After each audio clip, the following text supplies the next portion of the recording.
Why is modern art so expensive? Well, there are two answers to that question.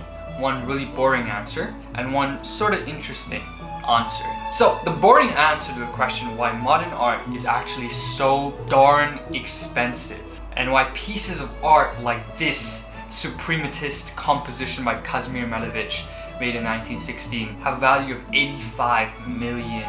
It's a collection of boxes. The boring answer is this: supply and demand and marketing.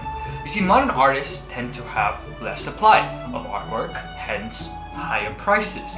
This combined with the marketing, the auction houses and art houses make these arts have this immense value, and because it combined with the immense value and the lack of supply exponentially increases its value and hence begs a high price. But the more interesting answer lies in the definition of what art actually is in the first place, and what art is supposed to be, and why modernism, contemporary modern art, gives that a new perspective, and how that begs a very high value, and hence the expense. Okay, first of all, let's talk about why modern art even exists. And it's because of this guy, a camera.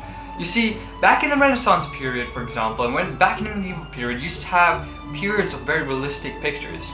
But come the camera, we don't really need this kind of pictures, paintings anymore. So art, to essentially retain its difference from everything else, had to divert from that, and hence comes the modern art era, hence comes the contemporary art era. Let's first talk about why people buy art in the first place. What is the value that they get? Well, there are three reasons that come to mind. The first reason is people tend to have a level of satisfaction when they support art and artists. They feel somewhat of social contribution when they buy art, because art in society has this immense meaning, and to support artists in your local community, for example, upcoming artists, young artists, and to support pieces of art, that can have a social advantage to oneself. The second reason, it's a psychic benefit. It comes from the beauty of art, the benefits of art to decorate spaces. I mean, it's quite obvious. Art can liven up a living room, for example, or a dining room. And the third reason why people buy art, and it's arguably the most important reason, according to me at least, is that with art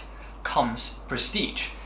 When you have art, when you possess art, there comes a sort of prestige which it's very rare to get with anything else. Art can display good taste, it can display wealth, and it can display power. This is what economists call conspicuous consumption. Art has had a long tradition of being used as a statement of power. Because modern art is so expressionist in its nature, because it's so different, and because people want to be different, the status of possessing modern art from very special branded artists, very strange pieces of modern art, can signify power, can signify wealth, it can signify difference from everyone else, and that itself is a symbol of power. Now, there are things which contribute the value to those people who buy art. How much do they buy it for in the first place? There are countless factors which dictate value, but some of the more notable ones include the artist's personality. Or then there's also the branding, like we talked about last time. We also have to talk about marketing. Art is now made a commodity. There are countless sites which sell art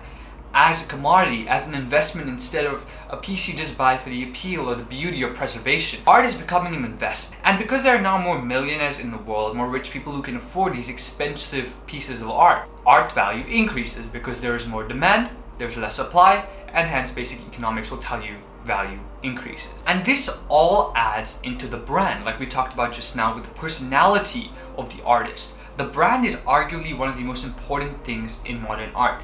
You see, the pieces that you see when you think of modern art, like black canvases or white canvases or very strange pieces of art, abstract work, you and I can make them.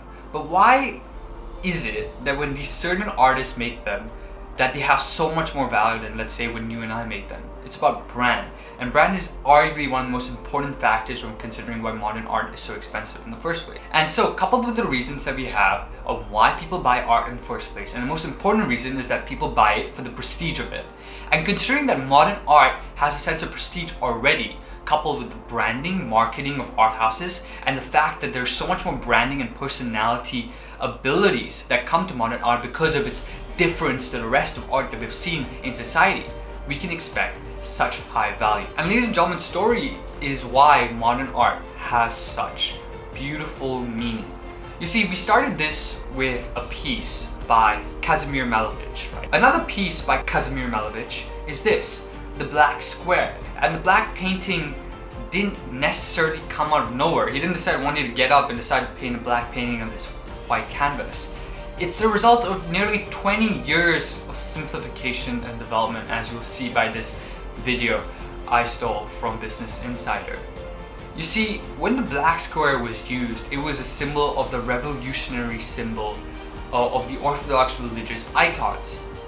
When Malevich made this artwork, it was a risk. In fact, he was arrested during Stalin's regime and spent 2 months in jail. And so now you have this nearly wonderful story of a turn-of-the-century rebel artist who was arrested for creating orthodox pieces of art, different pieces of art. You see, art isn't so much as about the technical qualities that go into art anymore. It's about the story that art holds. And that, ladies and gentlemen, is why modern art is so expensive.